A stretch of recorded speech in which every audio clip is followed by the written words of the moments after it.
I am the Tofu Golem. Please enjoy the video. You're already in Settings and seeing the erase confirmation. Act now.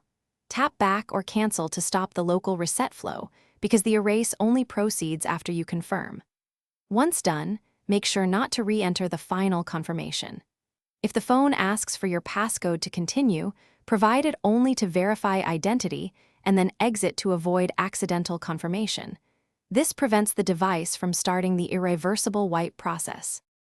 If the erase already started, power the iPhone off quickly by holding the side and volume button and sliding to power off. This can sometimes interrupt the process before finalization. Then disable Wi-Fi and cellular to stop any remote triggers or iCloud synchronization. Next, sign into iCloud.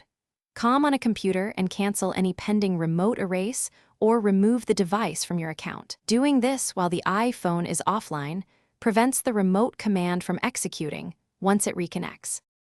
Once you've stopped the reset or interrupted it, make sure your data is safe by restoring the most recent backup using Finder or iTunes or iCloud Restore if available.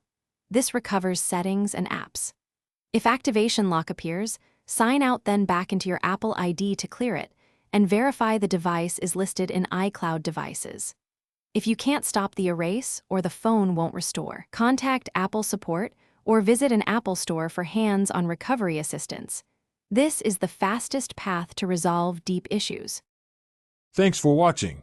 Consider subscribing if we helped you today.